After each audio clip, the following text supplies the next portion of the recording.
Hello friends, इस video में हम डिस्कस करेंगे इलिज़ाबेथन एज। इलिज़ाबेथन एज जो रिजाइन था इनका इलिज़ाबेथ का, तो वो टाइम पीरियड था 1558 और टू 1603। लेकिन हम इस टाइम पीरियड को एग्जैक्ट याद करने के लिए 1550 टू 1600 मानेंगे ताकि it is easy to remember. ठीक है, तो रेनेसा उस टाइम पे आ चुका था। सबसे पहले रेनेसा कहाँ आया था? इटली में, उसके बाद में इंग्लैंड में आया था। ठीक है, रेनेसा का मतलब होता है रीबर्थ। ठीक है, ये पीरियड है एक where people are start taking interest in the culture of Greek and Rome. ठीक है, रीबर्थ ऑफ क्लासिकल आर्ट, जो टेक्स्ट है उसका रीबर्थ। रेनेसा में ह्यूमनिज़म की बात हुई थी, स्टडी ऑफ ह्यूमन प्रोग्रेस। ठीक है, Rome was the centre of Renaissance. इसमें कहा गया है ह्यूमन को सेलिब्रेट करो। ठीक है, इसमें हम देखते हैं कि ह्यूमनिज़म के बारे में बात होती है। ठीक है, अब पेट्रार्क के बारे में हम बात कर लेते हैं। वो क्या थे? He is known as father of humanism. और उन्होंने कहा है in this man and scholars are talking about man and they are not talking about afterlife, about heaven। मैंने इससे पहले वाली वीडियो में भी बताया था कि they are not talking about कि भैया उसके बाद में क्या होता है, जो है वही लाइफ के बारे में बात करते हैं। ठीक है, इस टाइम पे इलिज़ाबेथन एज जो है 1558 टू 1603 थी। ठीक है, तो इलिज़ाबेथन क्या थी? She is the unmarried queen थी वो। So she was the nickname as virgin queen. उन्हें वर्जिन क्वीन इसीलिए कहा जाता था। ठीक है, even her sister bloody Mary imprison Elizabethan in the Tower of London. ठीक है, ब्लडी मैरी जो उनकी सिस्टर थी, जो कैथोलिक सिस्टर थी उनकी, उन्होंने उन्हें इम्प्रिजन भी किया था, but she came to throne in 1558. She declared herself as the supreme governor of the Church of England. उन्होंने कहा था, इसने कहा था कि लड़ो मत, कैथोलिक एंड प्रोटेस्टेंटिज्म दोनों फॉलो करो।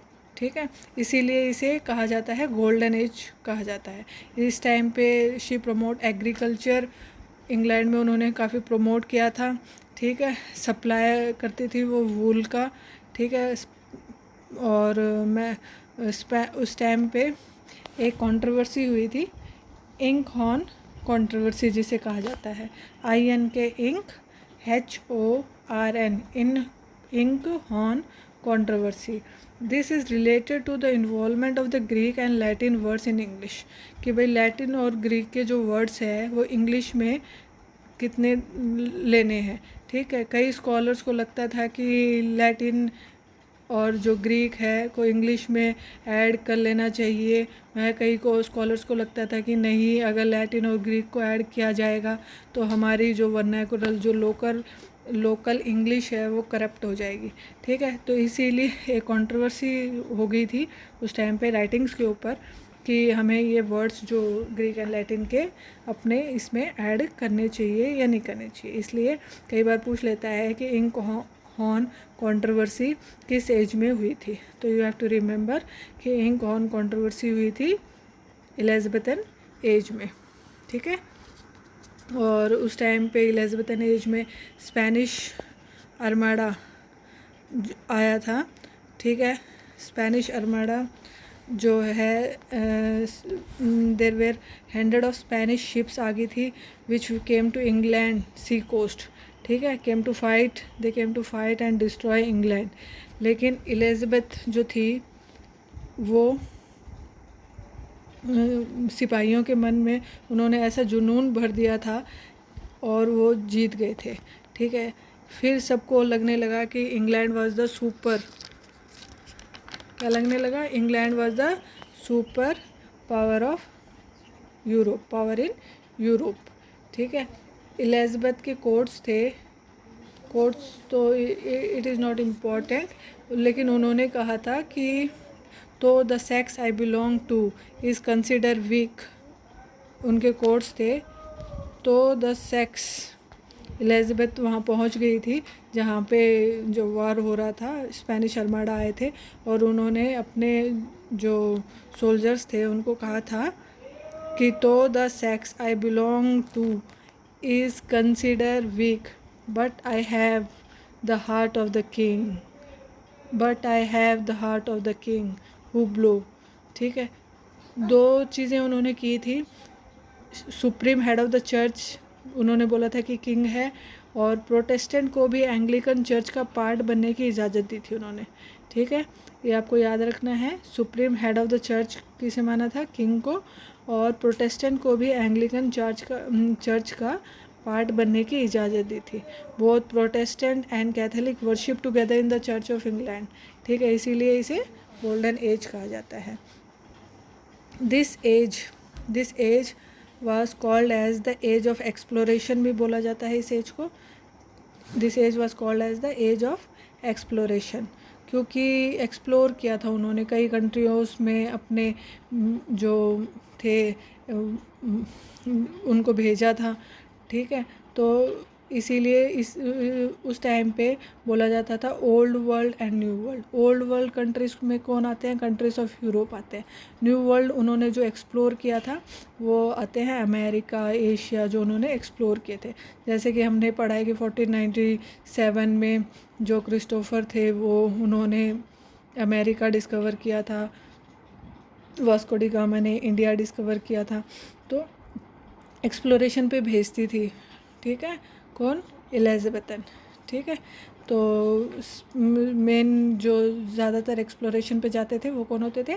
Spain and Portuguese. जैसे क्रिस्टोफर मार्लो है वो स्पेन के थे, वास्को डी गामा पोर्चुगीज़ थे। तो सबसे पहले एक्सप्लोरेशन इन्होंने ही स्टार्ट किया था। कहाँ से? स्पेन और पोर्चुगीज़ ने। फिर ओशन में जो नेविगेट करने का जो फर्स्ट स्कूल खोला वो किसने खोला था? Prince Henry. फर्स्ट स्कूल खोला था प्रिंस हेनरी ऑफ पोर्टुगट। ठीक है, हेल्प क्रिएट मैप, उन्होंने मैप क्रिएट करने में हेल्प करी थी। European countries went in search of gold. ठीक है, इधर उधर दूसरी कंट्रीज़ में जाती थी इन सर्च ऑफ गोल्ड के लिए। मेज़, पोटैटो, टोमेटो उस टाइम पे लेके आए थे। ठीक है, इसलिए इस एज को एज ऑफ एक्सप्लोरेशन भी कहा जाता है। ठीक है, तो एलिज़ाबेथन एज को गोल्डन एज भी कहा जाता है, एज ऑफ एक्सप्लोरेशन भी कहा जाता है। ठीक है, इसके बाद में आई थी स्टेशनरी कंपनी। ठीक है, स्टेशनर्स कंपनी जो है उसका मतलब होता है कि जो रिकॉर्ड बुक होती है एक मेंटेन करते हैं, ताकि स्टेशनर्स को उसमें रजिस्टर करवाए detail of all the people. ठीक है, जो in the publishers to account to produce in England. जो भी आप प्रोड्यूस करना चाहते हैं अपनी राइटिंग्स, उसमें रजिस्टर करवाना पड़ता था। To oversea author and the printer publishers right. ठीक है, उसी में देखा जाता था कि उसमें राइट है कि नहीं है, करनी चाहिए कि नहीं करनी चाहिए। तो उस टाइम पे ये एक स्टेशनर्स कंपनी उस टाइम पे आई थी। तो एक बार हम रिवीजन कर लेते हैं कि कब एलिज़ाबेथ पीरियड का कब से कब माना जाता है? 1550 टू 1600, लेकिन एग्जैक्ट उनका वो थ्रोन जब उनका हुआ था वो था 1558 टू 1603। 1603 के बाद जेम्स वन वहाँ के किंग बन गए थे। ठीक है, इसमें हमने 3 चीज़ देखी है। इंक हॉर्न कंट्रोवर्सी हुई थी, स्पेनिश आर्माडा आया था, और क्या हुआ था? Stationers company.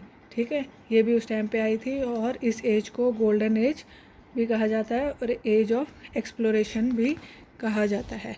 ठीक है, thank you. Please watch, like and subscribe my channel. Thank you.